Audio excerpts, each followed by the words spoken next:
You're listening to the Angela Henderson Online Business Show, episode 251. Hey there, you amazing human, and welcome to the Angela Henderson Online Business Show, the podcast that is designed for female entrepreneurs who want to make more money in a way that is in alignment for them. If you're looking for practical advice, proven strategies, and expert insights to help you navigate the challenges of growing your business, then you've come to the right place. Welcome, my friend. I am your host, Angela Henderson, a proud Canadian living in beautiful Australia, and I'm a business coach, consultant, and strategist who has helped thousands of women around the world build successful businesses. Through solo episodes and interviews with successful business owners, industry experts, and thought leaders, you'll get insider insights into what it takes to succeed in today's digital age. Whether you're struggling to scale your business, looking for ways to boost your productivity, or seeking ways to overcome the challenges of being an entrepreneur, this show has everything you need to succeed and more. So subscribe, pop your headphones on, and get ready to creating the business and life you deserve today by allowing the Angela Henderson Online Business Show help you create a winning strategy, develop the right mindset, and build lasting wealth. Well, hey there, you amazing human, and welcome back to another awesome episode of the Angela Henderson Online Business Show. I, of course, am your host, Ange, from Angela Henderson Consulting, where I'm an international award-winning business consultant and coach who has helped women around the world make more money by creating a personalized business strategy and mastering their mindset so they can create a business and life they love and want to show up to every single day. So welcome back, welcome back, welcome back. I hope you're having a great day no matter where you are in the world. I mean, how good is today? Just to be alive, to breathe again, and just to be in this space. I mean, life is good. Life is even going to get a little bit better for you because today I am excited to bring on the show Marianne Ames from Wise Up Marketing, and we're going to be chatting about the 5 steps to building an effective digital strategy for 2023. We dive deep in and explore why is digital strategy needed more than ever before in 2023. We also talk about how will businesses get left behind if they don't have a digital strategy in 2023. And Marianne is also going to share with us 5 steps to building an effective digital strategy in 2023. This episode, as always, is filled with gold, and I cannot wait for you to kick back, relax, and listen to this episode with Marianne and I. But before we get started, this episode is sponsored by my 4-day exclusive Bali Women in Business Retreat happening October 19th through to October 22nd, 2023. From amazing speakers to mastermind sessions to sound healing, luxury accommodation, the most luscious food you can imagine, connection, and time for you to put yourself first, this retreat is something you do not want to miss. It is absolutely going to be, I swear on my children's life, the best thing you have ever done for your business. To learn more about this amazing 4-day exclusive Bali retreat for women in business, send me a message over on Instagram. My handle is Angela Henderson Consulting. Again, head over to Instagram and let's chat about whether or not this retreat will be exactly what you need to move your business forward. Again, my handle on Instagram is Angela Henderson Consulting. Spots also are limited. Now let's get into today's awesome episode with Marianne. Welcome to the show, Marianne. Hey, Ange. Thanks so much for having me. Yes, I'm so excited to have you on the show today. So you can share just as, I've been following you now since you kind of came into my world just over really a couple of weeks ago. And I'm super excited for you to share your wisdom with the audience today. The space we're in is changing. Marketing is changing. Digital strategy is changing. And so for you to be here today to really talk about this is going to really help the audience grow because I think it's something that audiences underutilize their digital strategy. Yeah. I think people get confused about what a digital strategy is. And so having you here today is going to be absolutely epic. But before we get started, I always like to ask a fun question to my audience in order for them to get to know you a little bit better. So my fun question for you is I know you can't live without coffee, wine, or laughing. But if you could only have one of these for the rest of your life, which one would you choose? That is such an awful question. How can you do this to me? Okay. Well, it comes down to coffee and laughing. Oh, man. Look, it has to be laughing. I mean, I love my coffee and I love my wine, but surely I can find some new category of drink. But I couldn't not laugh. I have such a wicked sense of humor. And if I couldn't laugh, I think what would be the point of getting out of bed? Gosh, 100%. Okay, so laughing it is. And just laughing for your audience, because they may or may not know of you, tell us a little bit, like in a snapshot, where did you start in business and what are you up to today?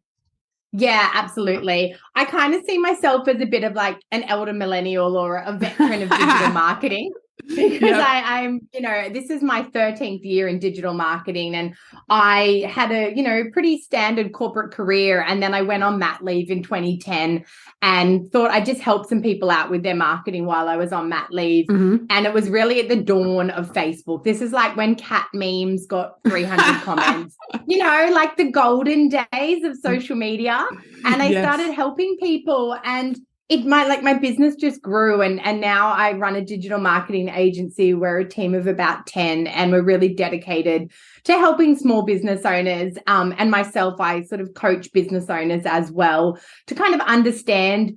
I call it digital acumen, to be able to read digital results like you read your P&L, or, you look at your bank balance and understand what all those numbers mean. So, yeah, I guess I've just been in that digital world now for so long. I've lived through everything. I've lived through ads. I lived through, Instagram launching and me saying to my 13-year-old niece, like, oh, no, I don't need that. No, Instagram's nothing.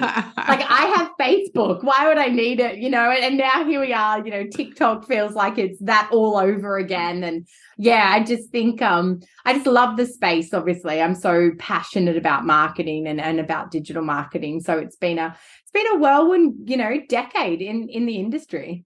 And it has changed. And I feel like the accelerator is only getting more pumped as we start looking at the AI options that are coming out. I was just in America for our mastermind I was in a few weeks ago, and it was game changer. I mean, this guy he had used ChatGPT.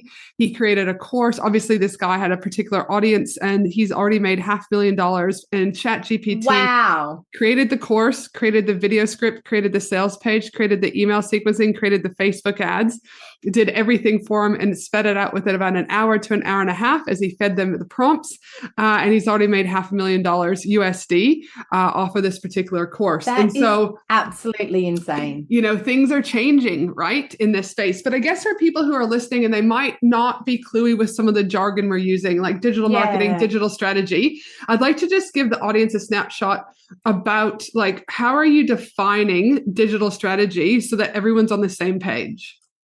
Yeah, absolutely. Look, I think, the dawn of the digital age has obviously brought with it so much access to free information. Facebook groups, Instagram, there's so many people out there that tell you, how to get your reels to do better, or how to get more followers on Instagram, and how to, build a Facebook group. And these are all great tactics, but they are the doing. They're not the strategy. And so when I think about digital strategy, it's like, going up a level in the elevator, getting higher up and looking back down. So for me, digital strategy is about, firstly, who we're going to talk to, and then how we're going to talk to them. So it's looking at all those amazing digital tools that are available. So, Facebook, Instagram, ads, SEO, even AI, as you've said, and going, how am I going to combine these? And how am I going to utilize these to reach my goals? So that real sort of traditional, it's almost like your business plan, or what we would have called a marketing strategy a decade ago. Our digital marketing strategy is that plan of how we're going to meet our goals utilizing digital tactics. And why do you think now, obviously, as we've just been talking about, the landscape has changed, and it is changing faster, in my opinion, than ever before, speed of lightning, really. So why is a digital strategy needed more than ever before in 2023? Like, why is this like, really, people, if you're listening, listen up, pay attention, because this is needed. Yeah, absolutely. I think because there's almost that information overload, and, people sign up to this free course and that free challenge, and they get told this and they get told that. And even with, the rapid change that is now coming, change is happening faster than ever before in the digital space. Without a strategy, you don't know where to steer your ship. The second, and I sort of did a podcast about this about 6 months ago, this thing I call the barbecue effect. And what it is, I'll get a call from a client on a Monday, and they'll say, oh, I was at this barbecue on the weekend, and I was talking to this lady, and she said that on Instagram, we need to be posting more, short captions. And it's kind of like, oh, okay. And what does she do for a living? Oh, she's a nurse. And you think, how is this person an expert? And when you don't have a strategy, you get pulled in so many different directions. You know, you get that email about some new feature or something, you think you go all eggs in that basket because you're not sure. You don't have that guiding light of where you're trying to go, and most importantly, who you're trying to talk to. And again, strategy is key because so often, especially as entrepreneurs, we can have shiny object syndrome.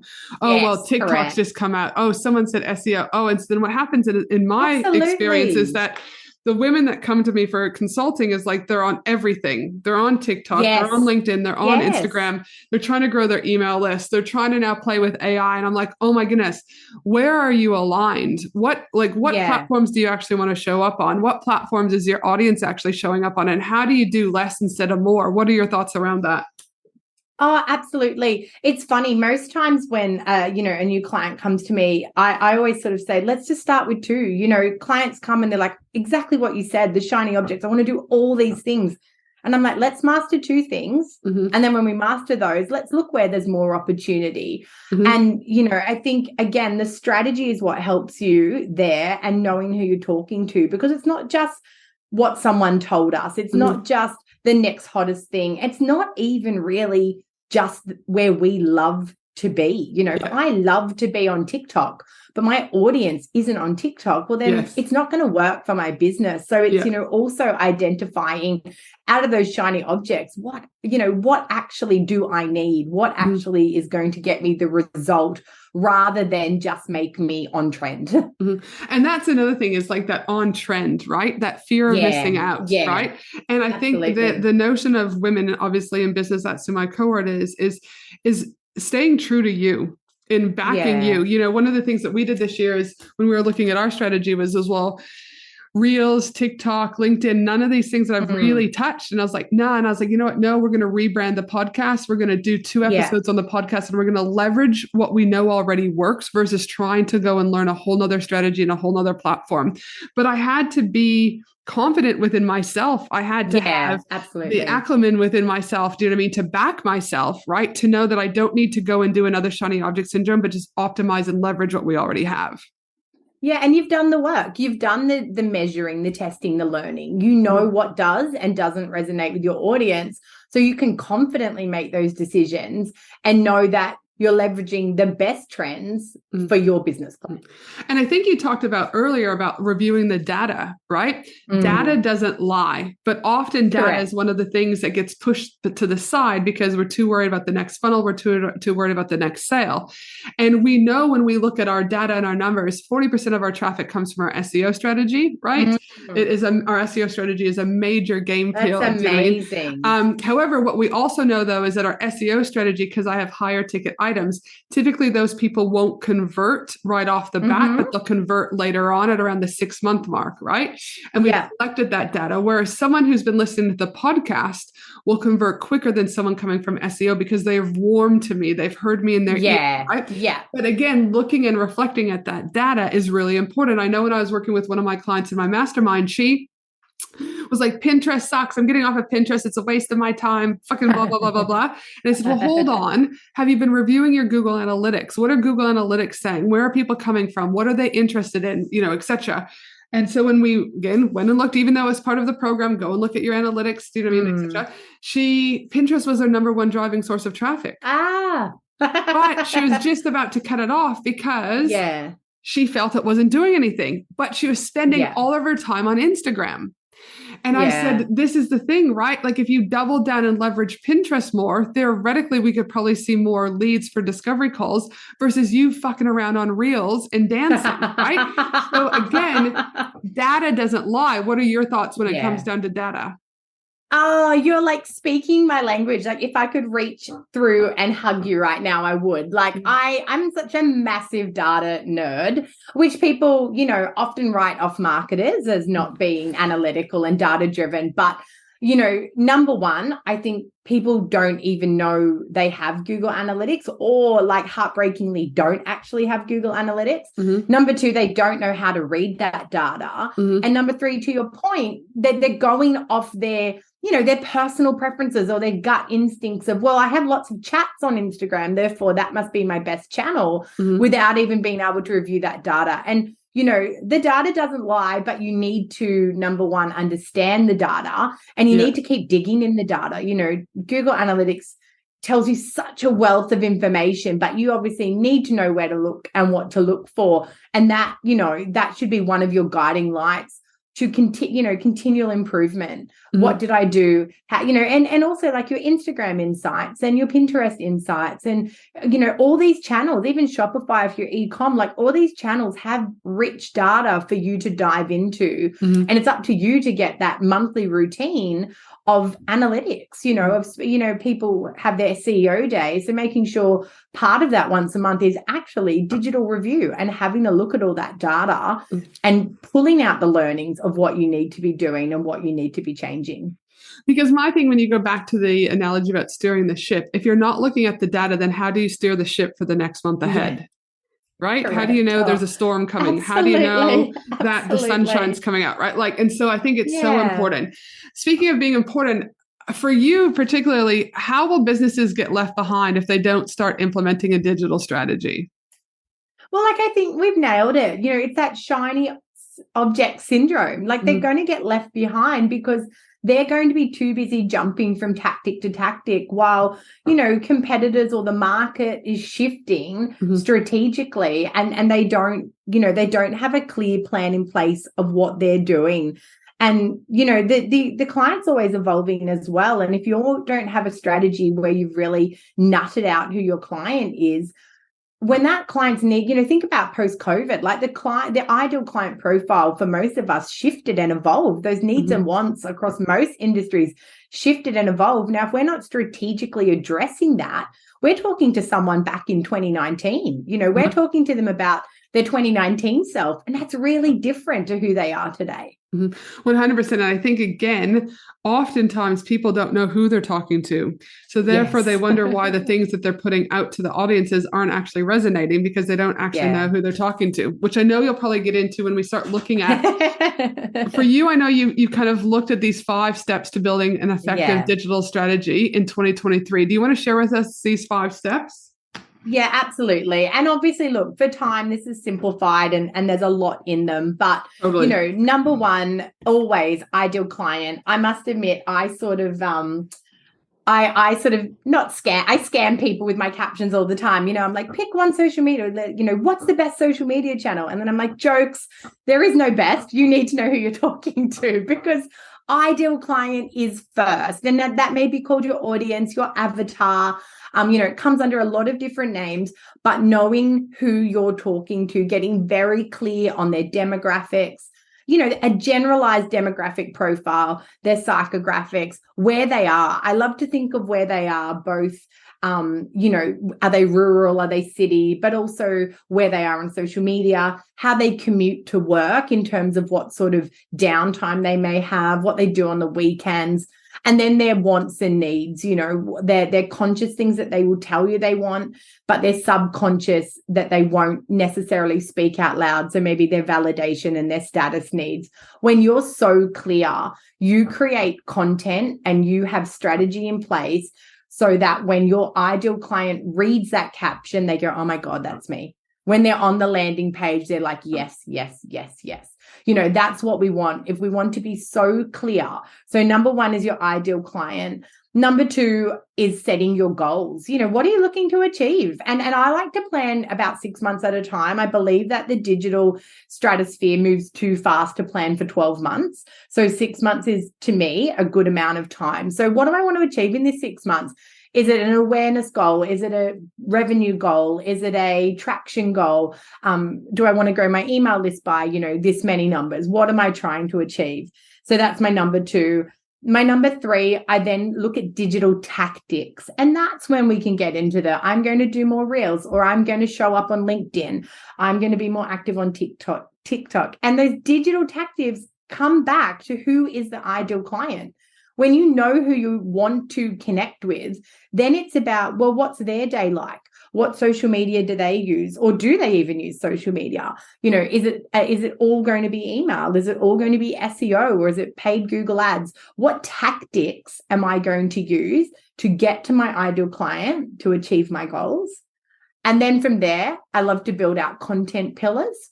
So what are the key messages I'm going to talk to or talk about so that my ideal client feels completely seen and heard. And then lastly, you and I touched on it, and it should be no surprise, measure, test, and learn.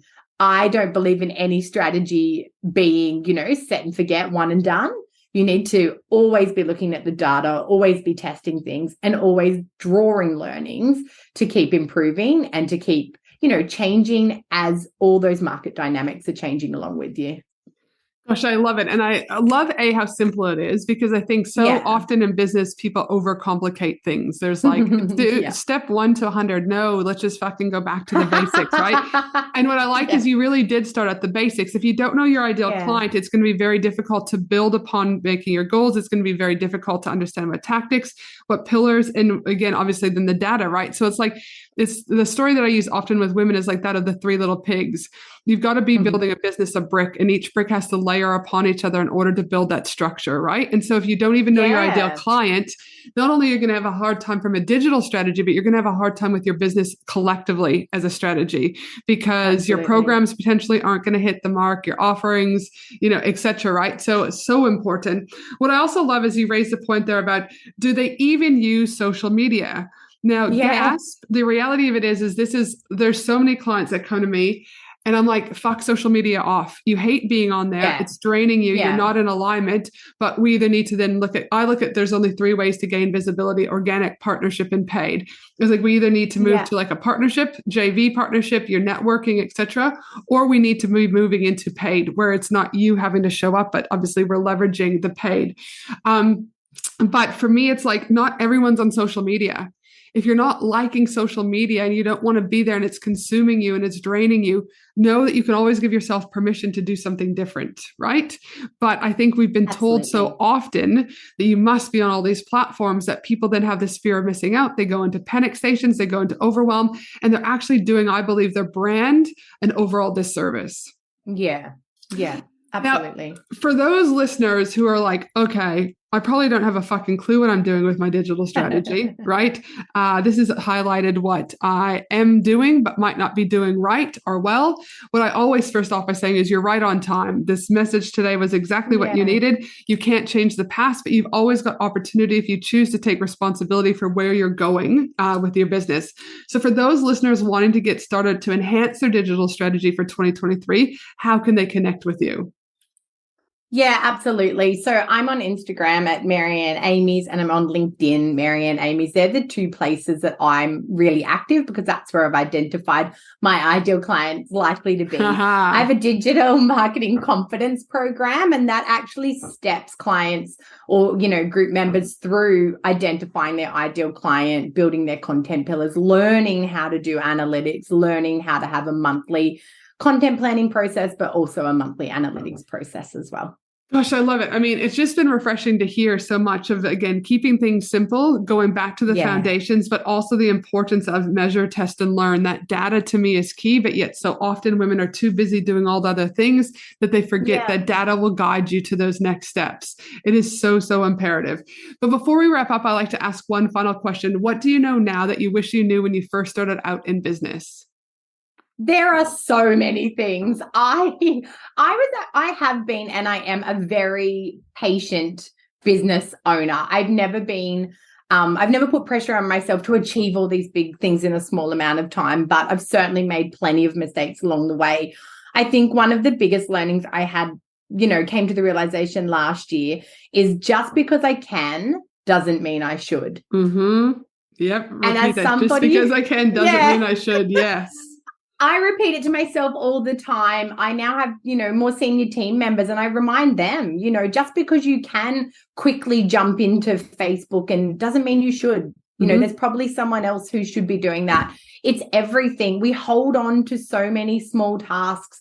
We do things that maybe we did when the business was really tiny, but really, we're not the best person to do that anymore. It's not the best use of our effective time. And I definitely try to repeat that one to myself often, and just really focus on that zone of genius. Where am I best used? Where am I, where is my expertise best utilized within my business?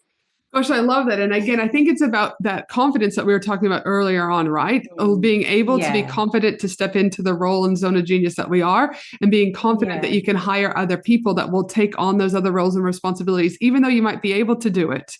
More than likely, they're going to do it better than what you can do it, because that's what they actually love doing, because it's their zone of genius. More than likely, they're also going to do it faster and more efficient. And ultimately, you're going to save more money, because what takes us to do something will probably only take them half that time or a quarter of that time, because that's just like, we don't have to, our brains don't have to work hard to try and figure it out. They're just, so I love that. Now, it has been an epic time getting to hang out with you today, and just really getting to learn more about you, Marianne, and what you get up to. And also just love supporting other women in business, especially over here in Australia. So thank you so much for your knowledge today. Just a reminder that my team and I will be putting together the show notes for this episode over on the website at angelahenderson.com.au. We'll make sure that we have all of Marianne's details there. Please don't forget to subscribe if you already haven't to Spotify or Apple, so that you can be the first to know when our new episodes are released. And also don't forget that I love reading your reviews. So if you haven't already left a review, please do so. Podcasting takes time and energy, and I love reading every review because it warms my heart and just a reminder of why I keep showing up on the platform. But for now, you amazing human, have an awesome day no matter where you are in the world. And I look forward to you joining me again for another episode of the Angela Henderson Online Business Show. Thanks again, Marianne. Bye. Thanks for listening to the Angela Henderson Online Business Show, www.angelahenderson.com.au.